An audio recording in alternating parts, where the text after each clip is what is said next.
राष्ट्रीय खबरें हो या अंतर्राष्ट्रीय मुद्दे की बात, राजनीति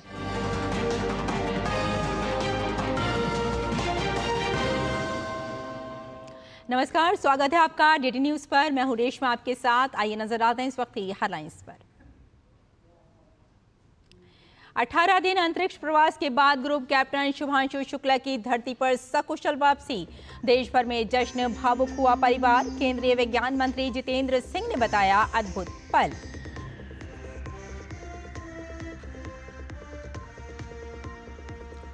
भारत के लाल का प्रधानमंत्री नरेंद्र मोदी ने किया स्वागत। कहा, अपने समर्पण, साहस और पायनियरिंग स्प्रिंट से करोड़ों लोगों को किया प्रेरित। गगनयान मिशन की दिशा में मील का पत्थर। चीन में एससीओ के सदस्य देशों के विदेश मंत्रियों की परिषद का सम्मेलन। डॉक्टर एस जयशंकर ने लिया भाग। पहलगाम आतंकी हमले का जिक्र करते हुए आतंकवाद, अलगाववाद और उग्रवाद से निपटने के लिए कड़ा रुख अपनाने पर दिया जोर।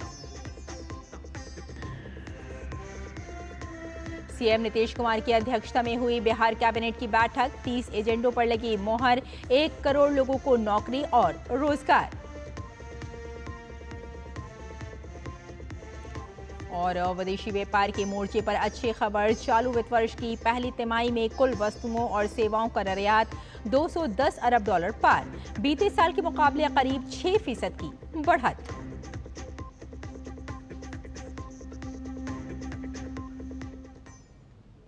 और अब समाचार विस्तार से। भारतीय अंतरिक्ष यात्री और ग्रुप कैप्टन शुभांशु शुक्ला की धरती पर वापसी हो गई है। एक्सियम मिशन 4 के तहत 18 दिनों तक स्पेस में रहने के बाद वो अंतर्राष्ट्रीय अंतरिक्ष स्टेशन से वापस आ गए हैं।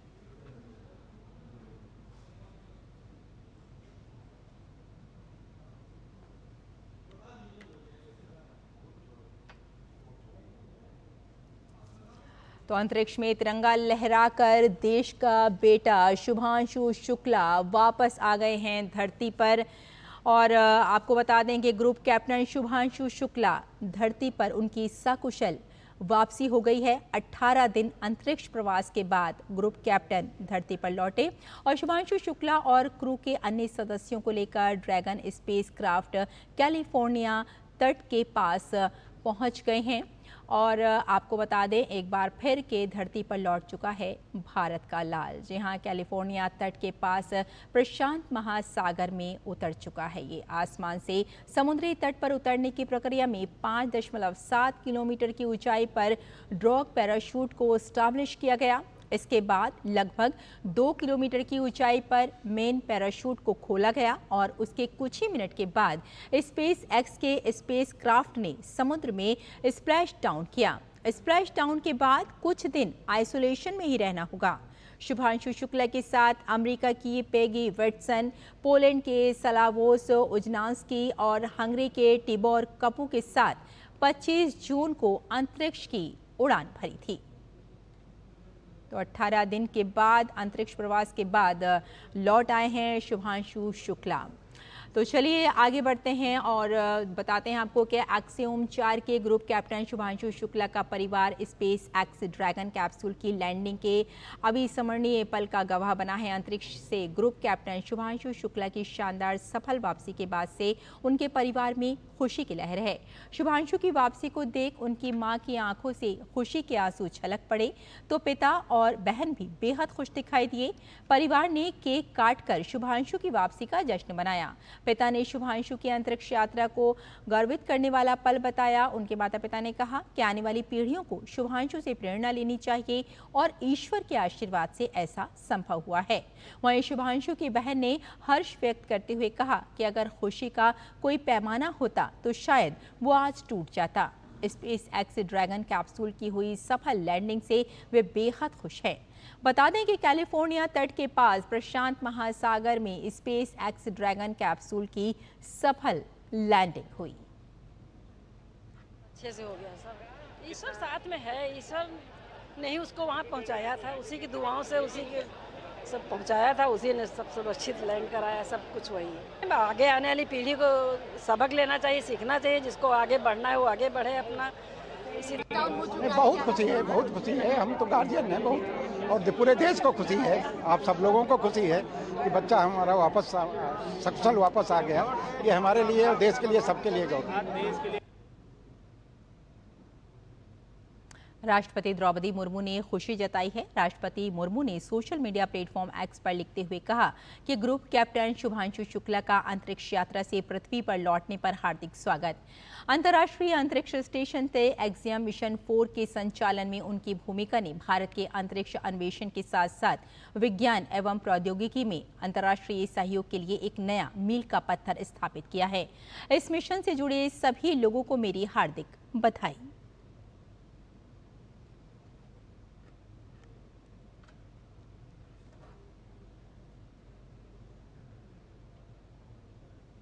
प्रधानमंत्री नरेंद्र मोदी ने ग्रुप कैप्टन शुभांशु शुक्ला के अंतरिक्ष से धरती पर शुभागमन का स्वागत किया है। उन्होंने एक्स पर अपने स्वागत संदेश में लिखा, मैं पूरे देश के साथ ग्रुप कैप्टन शुभांशु शुक्ला का स्वागत करता हूं, जो अपने ऐतिहासिक अंतरिक्ष मिशन से पृथ्वी पर लौट रहे हैं। अंतर्राष्ट्रीय अंतरिक्ष स्टेशन का दौरा करने वाले भारत के पहले अंतरिक्ष यात्री के रूप में उन्होंने अपने समर्पण, साहस और पथ प्रदर्शक भावना से करोड़ों सपनों को प्रेरित किया है। ये हमारे अपने मानव अंतरिक्ष उड़ान मिशन गगनयान की दिशा में एक और मील का पत्थर है।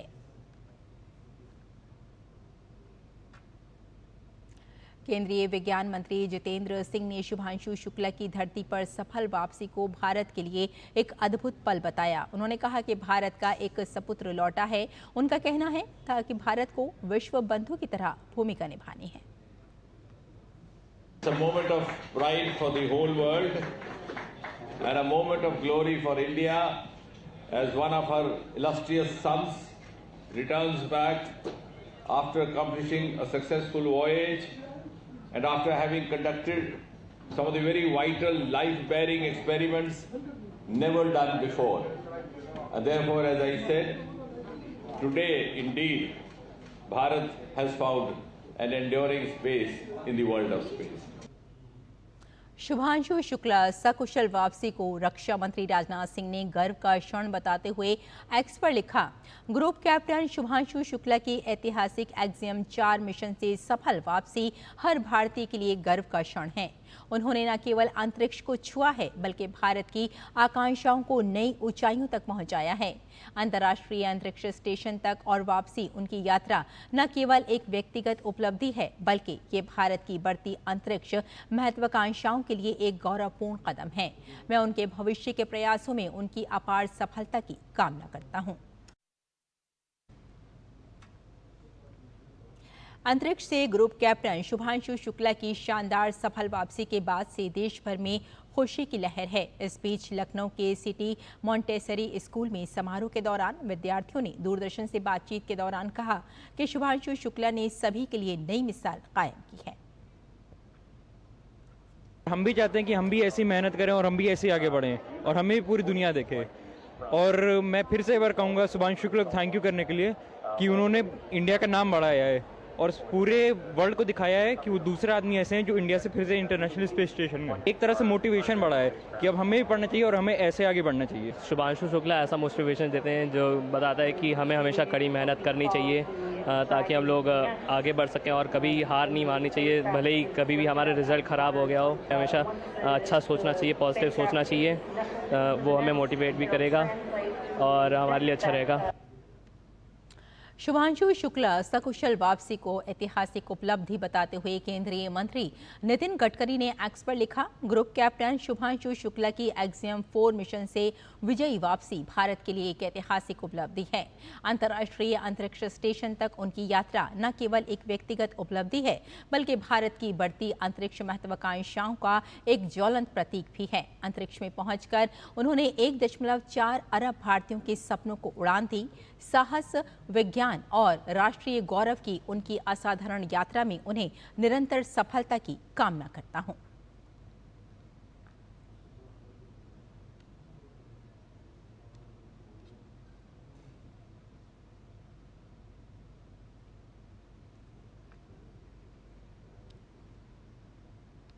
और यहां रुकते हैं छोटे से ब्रेक के लिए, जल्द हाजिर होते हैं। आप देखते रहिए DT न्यूज़।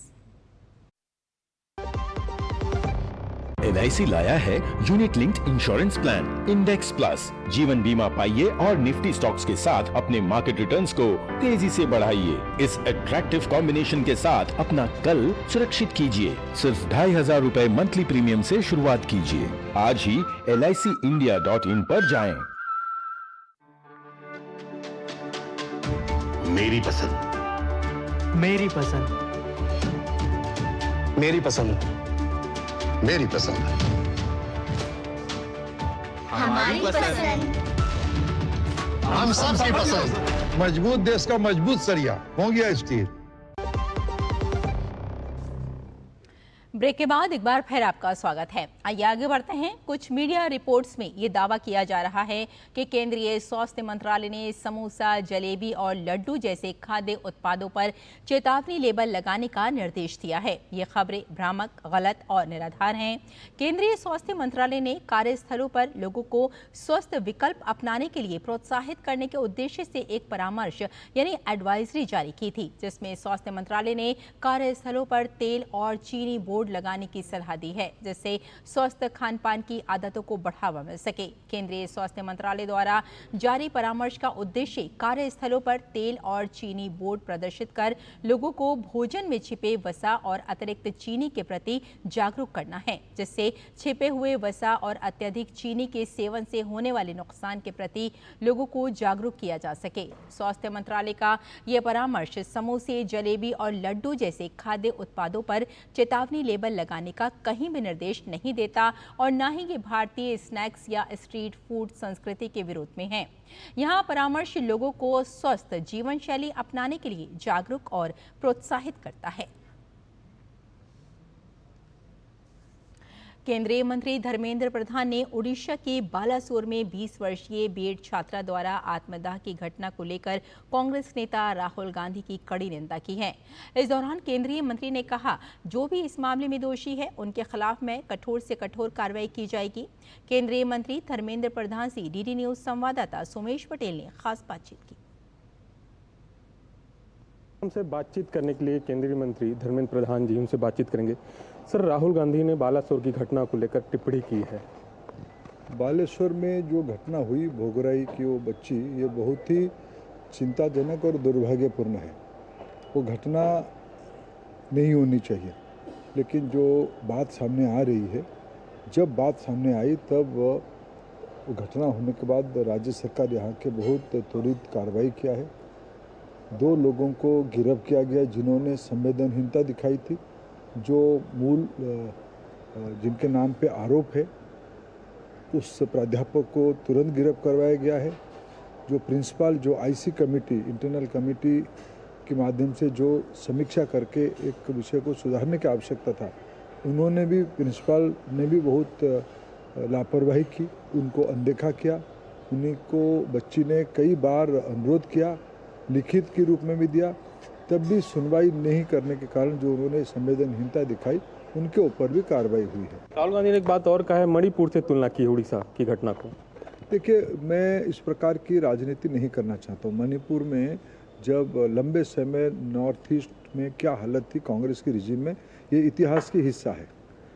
अभी मणिपुर की स्थिति सुधर रही है। उड़ीसा में जो घटना हुआ, इसके बारे में हम दुखी है, चिंतित है और संवेदनशील है। उड़ीसा को सर विकसित भारत बनाने का सपना, किस तरह से उड़ीसा में कार्य किए जा रहे हैं? देखिए, माननीय प्रधानमंत्री नरेंद्र मोदी जी ने 2047 तक विकसित भारत की आह्वान किया है। अभी पिछले महीने में उन्होंने जब इस राज्य सरकार की 1 साल, नई राज्य सरकार की 1 साल पूर्ति हुई, तब वहाँ आके उन्होंने एक 2036 उड़ीसा 2036 तक एक लैंग्वेज बेस फास्ट देश राज्य हो जाएगा। हमारे देश में पहला राज्य होगा जो भाषा आधारित बना है। इसलिए 2036 भी उड़िया लोगों के लिए महत्वपूर्ण है। हम 100 साल पूरा करेंगे अपने राज्य का। वैसे ही 2047 देश की आज़ादी का 100 साल होगा। ये जो कालखंड रहा, अमूर्त कालखंड रहा उड़ीसा के लिए और देश के लिए, उसमें उड़ीसा भरपूर योगदान करेगी। केंद्र की मोदी सरकार को 11 वर्ष पूरे हो चुके हैं, कई महत्वपूर्ण काम हुए 11 वर्षों में। पिछले 11 साल में प्रधानमंत्री नरेंद्र मोदी जी ने एक संवेदनशील, उत्तरदायी, प्रजातांत्रिक और पारदर्शी सरकार चलाई, शासन प्रणाली चलाई। अनेक सुधार हुए हैं, अनेक कल्याणकारी योजना हुए हैं, सबसे उसकी बड़ी लाभार्थी गरीब लोग बने, महिला बने, युवा बने, वंचित वर्ग के लोग बने। ये जो पूर्वी भारत में सबसे ज़्यादा पॉलिसी रिफॉर्म के कारण सबसे ज़्यादा आर्थिक संसाधन पूर्वी भारत को मिला, गरीबों को मिला, पिछड़ों को मिला। नरेंद्र मोदी जी की कार्यकाल अत्यंत सफल रहा है 11 साल से। ये थे केंद्रीय मंत्री धर्मेंद्र प्रधान जो डीडी न्यूज़ से खास बातचीत कर रहे थे। अपने कैमरा सहयोगी योगेश के साथ सोमेश पटेल, डीडी न्यूज़, कटक, उड़ीसा। और यमन में बंद भारतीय नर्स निमिषा प्रिया की फांसी पर फिलहाल रोक लगा दी गई है। स्थानीय अधिकारियों ने 16 जुलाई को होने वाली उनकी फांसी को स्थगित कर दिया है। ये जानकारी विश्वसनीय सूत्रों के हवाले से सामने आई है। भारत सरकार इस संवेदनशील मामले में शुरुआत से ही हर संभव सहायता प्रदान कर रही है। बीते कुछ दिनों से सरकार ने ये सुनिश्चित करने के लिए ठोस प्रयास किए कि निमिषा प्रिया के परिवार को पीड़ित पक्ष के साथ एक आपसी सहमति वाले समाधान तक पहुंचने का समय मिल सके। जानकारी के अनुसार भारतीय अधिकारी लगातार स्थानीय जेल प्रशासन और अभियोजन पक्ष के संपर्क में बने रहे। इन्हीं कोशिशों का नतीजा है कि फांसी की तारीख टाल दी गई है। सूत्रों के मुताबिक भारत सरकार इस मामले को बेहद मानवीय दृष्टिकोण से देख रही है और आगे भी परिवार को हर संभव सहायता देगी।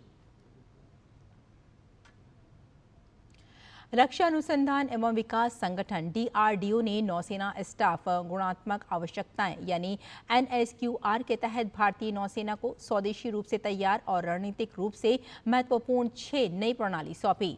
इनसे गामा विकिरण हवाई निगरानी प्रणाली, GRASS पर्यावरण निगरानी, वाहन ESV, वाहन रेडियोलॉजिकल संदूषण निगरानी प्रणाली, VRCMS अंडर वाटर गामा विकिरण निगरानी प्रणाली और UGRMS डर्ट एक्सट्रैक्टर और क्रॉस संदूषण मॉनिटर DECCOM और ऑर्गन रेडियोधर्मिता डिटेक्शन सिस्टम ORDM शामिल है। रक्षा अनुसंधान एवं विकास विभाग के सचिव और DRDO के अध्यक्ष ने रक्षा प्रयोगशाला जोधपुर में आयोजित एक विशेष समारोह में नौसेना मुख्यालय के rear admiral Shriram Amur ACNS ASSP के ये प्रणाली सौंपी है।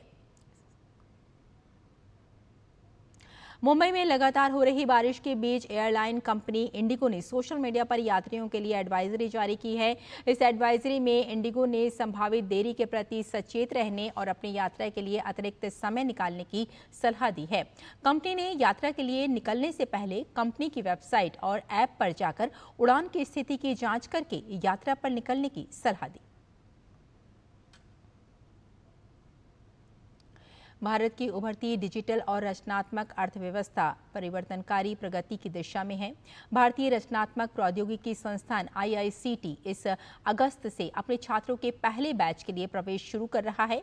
ये संस्थान animation, visual effects, gaming, comic और विस्तारित वास्तविकता AVGC XR क्षेत्र में उद्योग केंद्रित पाठ्यक्रमों की एक श्रृंखला की पेशकश कर रहा है। मई में वेब शिखर सम्मेलन के दौरान केंद्रीय सूचना एवं प्रसारण मंत्री अश्विनी वैष्णव द्वारा घोषित इस संस्थान को प्रतिष्ठित वैश्विक साझेदारियों और उद्योग जगत के नेताओं का समर्थन मिला है। हाल ही में 2 सप्ताह पहले IICT ने ब्रिटेन के यॉर्क विश्वविद्यालय के साथ एक ऐतिहासिक समझौता ज्ञापन MOU पर हस्ताक्षर किए हैं, जिससे सहयोगात्मक अनुसंधान, संकाय आदान प्रदान और वैश्विक प्रमाणन के लिए मार्ग प्रशस्त हुआ है। इसके अलावा गूगल और YouTube, adobe, Meta, Microsoft, Nvidia और जियोस्टार जैसी कंपनियों ने IICT के साथ दीर्घकालिक सहयोग की घोषणा की है। उनके सहयोग में पाठ्यक्रम विकास, छात्रवृत्ति, इंटर्नशिप, स्टार्टअप, इंक्यूबेशन और प्लेसमेंट का अवसर शामिल है। और यहाँ लेते हैं एक छोटा सा ब्रेक, जल्द हाजिर होते हैं। आप देखते रहिए DD न्यूज़।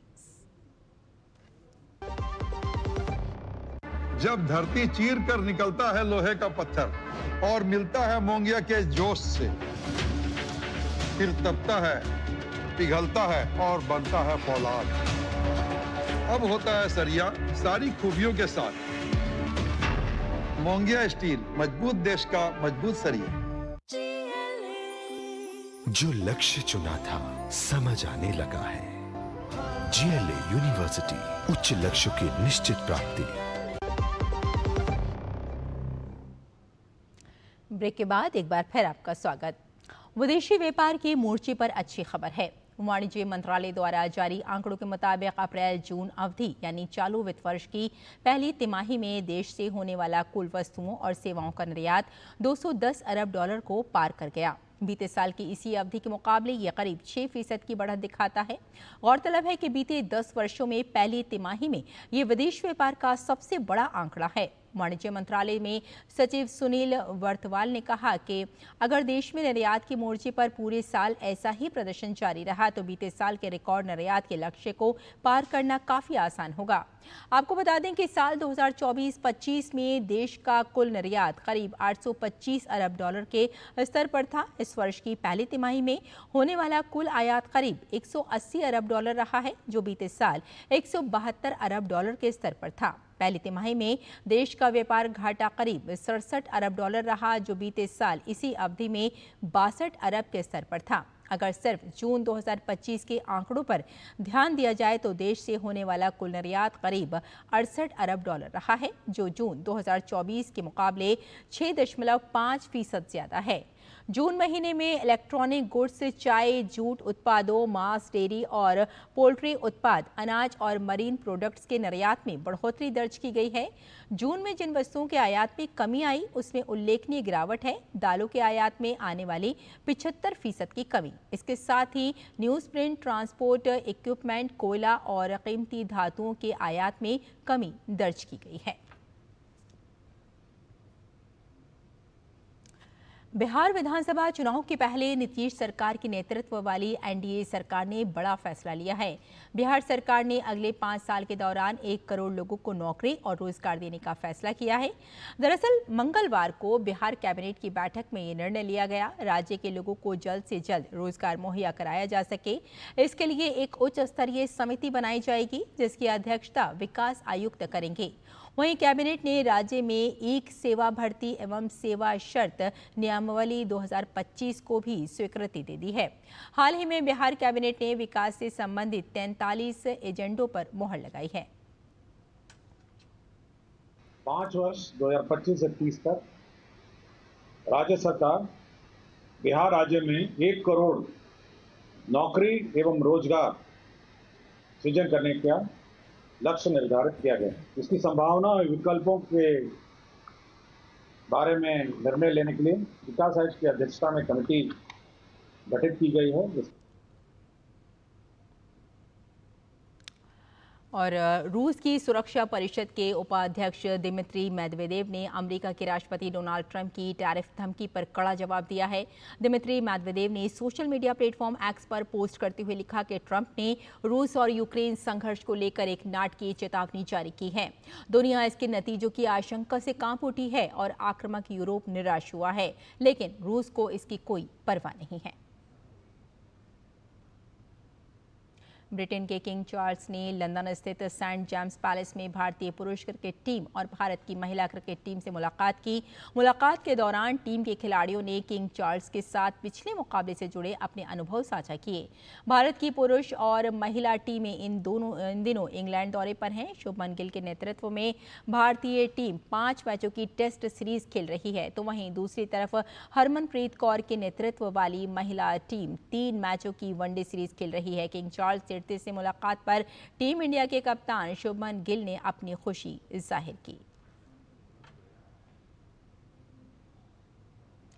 और विश्व के सबसे उम्रदराज मैराथन धावक फौजा सिंह का सोमवार को 114 साल की उम्र में निधन हो गया। फौजा सिंह ने अपना मैराथन करियर वर्ष 2000 में शुरू किया और कुल 8 अंतर्राष्ट्रीय मैराथन में भाग लिया।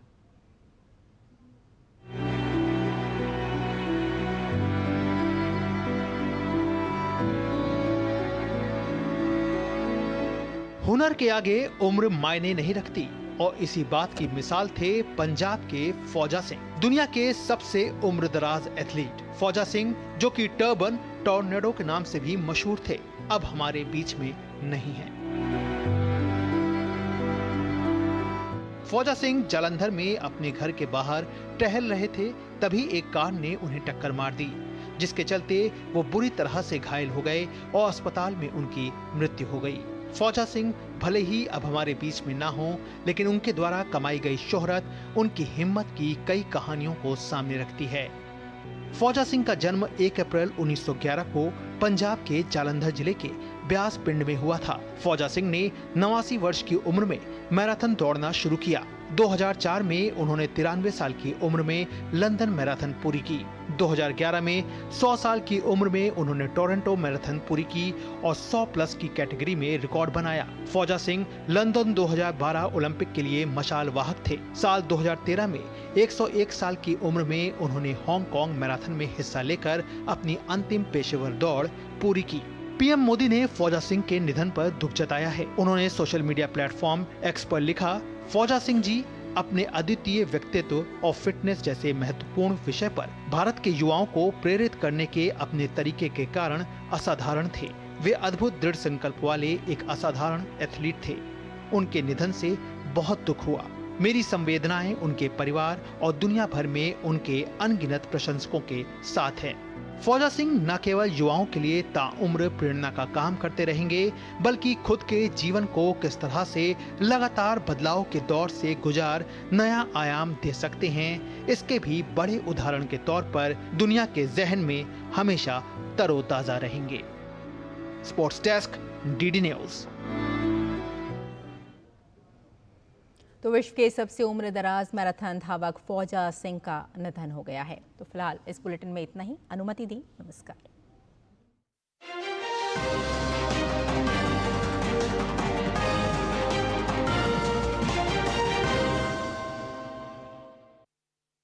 जिंदगी